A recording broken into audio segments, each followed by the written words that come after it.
اما قلت ما كورسات نيوس افريقيا ماتنا دفر باشي كي ديارة شوادن تيرورستن داعش چند تيرورست داعش جناف باجاري باشو كي دام بن خواستن كو روبروي پشمرگه بن ل پهزن پشمرگه كورسان شوابوري بازا تيرورستن داعش كشتينه كو خواستن هيرش بكن سر پشمرگه ديارة پشت كو آزاد كنا باجاري باشو كي چندي تيرورستن داعش جناف بازار دام بن ل وقت ما قلت شوادن دمجبر پنجونيف هزم پشمرگه کردستان پازده تیروسین داعش کش بن کو دنها پشمرگه دی بیشه به تمامی تیروسین داعش جناب باشو که دا جناب شوینه چندین ترمدن جی لیوره نکو دوازده ترمدی لیوره بج لیوان سیانه میبچین لایوان پیزانین گرینگ جلایوان چونکه وان شوابوری هرش کرد بسر پشمرگه بله دوای کنترل کردنەوەی ناحیه باشیک و گوندەکانی دەوروبەری بە تەواوی کەوتە دەست هێزی پێشمەرگە دەست کرا بە چێوماڵکردنی گەڕەکەکانی ناو ناحیه باشیک دوای ئەوەی کە چێوماڵ کرا چەکدارانی داعش بە فرسەتیان زانی ئەوە پاژماوەی کە مابوون لە ناو ناحیه باشیک خۆیان کۆ بکەن و دزە بکەن بەرەو سنگەرەکانی پێشمەرگە و لەوێەوە ڕابکەن بەرەو شاری مووسڵ بەڵام لەلایەن هێزەکانی پێشمەرگەوە کەوتنە کەمینەوە و شەڕێکی دەسەویەخە لە نێوانیان پیدا بوو توانرا هەر پازدە چەکدارەکە بە سزای گەل بگەێنرێن و جێی ئاماژەیە پێشمەرگە قارەمانەکان شێر ئاسا پەلاماریاندان و دەست کرا بە شەڕە ڕوومانە و توانرا سەرکەوتنێکی گەورە بۆ کۆمەڵانی خەڵکی کوردستان تۆمار بکرێت. سێ کەس لەو پازدە چەکدارە خۆیان تەقاندەوە و لە خۆشبەختانە هێزی پێشمەرگە بێزیان دەرچوو لەو سەرکەوتنە گەورە. ئێمە چاوکراوانە هێزی پێشمەرگە چاوکراوانە کەمینیان لێدانان و هەر پازدە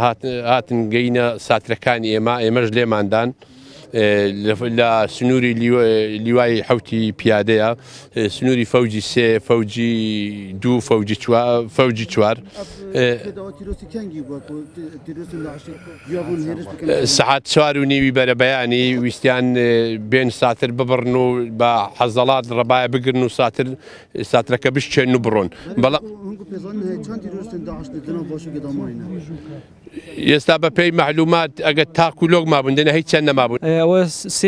سێم شەوە کە تیرۆرستانی داعش هەوڵەدەن لەو ساترەی بپەڕنەوە ئەوبەری بەڵام خۆشبەختانە قارەمانیی پێشمەرگە وایان کردیە کە هیچ جار لێ ناگەڕێن هیچ داعشێک لەو ساترەی ئاوا بیتە ئەودوی ئەوە دووەمین جار شەوی ڕابردنا شەوی تر لەوێ چەند نەفەر تقریبی 11 نەفەریان لەوێ کوژران هەر بەدەستی پێشمەرگە و فڕۆکانی هاوپەیمانەوە ئەو شەویش ویستیان ئەو کۆمەڵە داعشێکە ناو بەحشی قەمابوون ویستیان لەو ساترێ پەڕەت بنەوە ئەوبەری بەرام پێشمەرگە ڕێیان پێگرتن دیتنیان و نیان هێشت هیچیان پەڕنەوە ئەوبەری ئەوەتە لێرە بە چاوی خۆتان بە کامرە خۆتانە بینن کە چەند تەرمیان لێرە کەوتنەوە لە ئەو سات ئەو حەفرەی بەردەم ڕەبایی ئێمەش چەند جەنازەشیان لەوێن دەراکەوت. هەمی تیرۆستن داعش هاتنە ژناو برن ئەوە هەن دەبینن هەمی ئەو بۆمبێن چاندینە کۆ تیرۆستن داعش بەریا پترژە 2 ساڵانە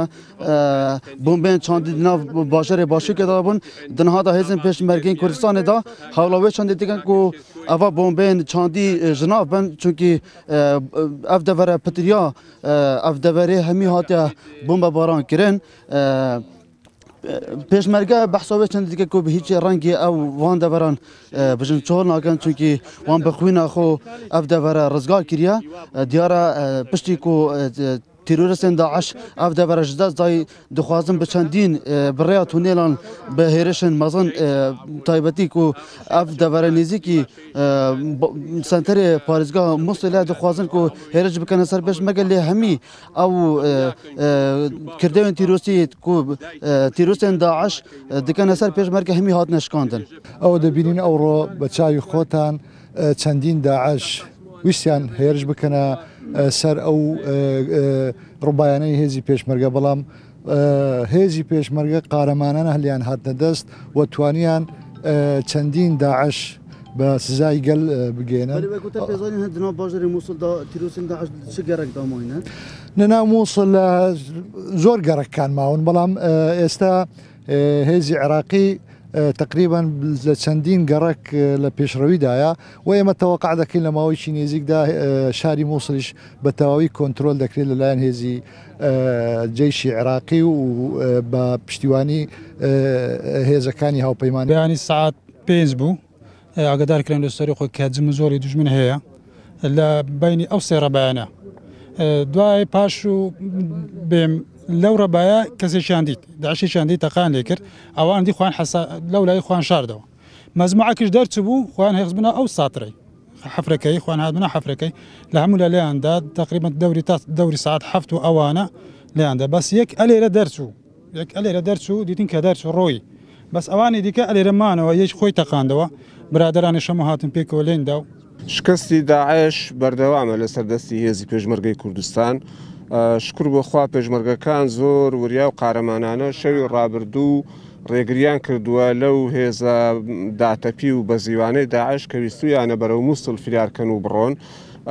جوامێرانە ڕێگایان لێگرتوون خۆشببختانە بە سەلامەتی پێشمەرگە توانیویانە کۆمەڵێک لاشەی داعش لە بەردەمی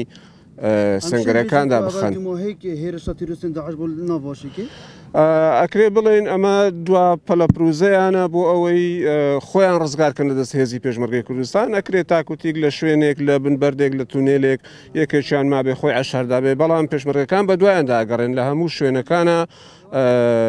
چاوکراون لە هەر شوێنێک بیان دۆزنەوە بە سزای گەل و شۆڕشیان دەگەن ئەvە دیمەهێک خاڵا بژن سنووریا پێشمەرگەک و ساتری پێشمەرگە هاتی لێدان دیارە لە پشمن نزیک دیبێتن ji